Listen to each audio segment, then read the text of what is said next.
Yo, what's up mga ka-chismax? Handa na kayo, no? Guys, I feel grateful, no? Thank you, Lord. So, handa na kayo mga ka-chismax. Samahan nyo ako. Let's do this. Let's go.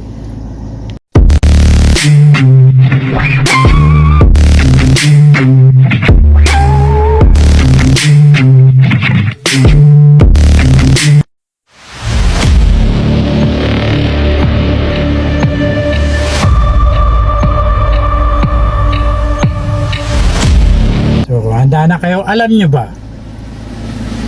Alam nyo ba? No? Anyway, ito na magpapaliwanag. Panoorin natin ito, no?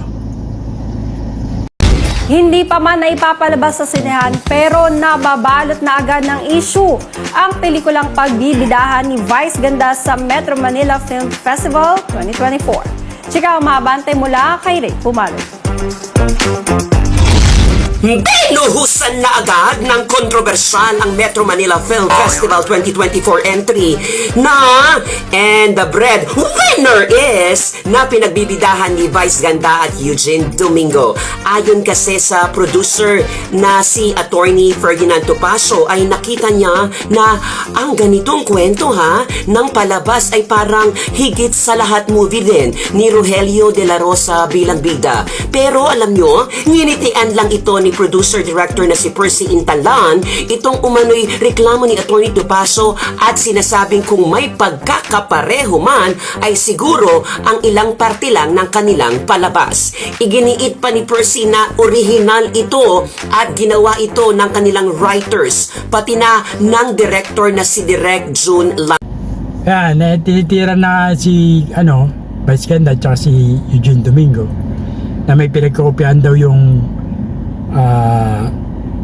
movie na sasama nila sa MMFF sa 2024. Ito siguro yan, no? 2024 Metro Manila Film Festival.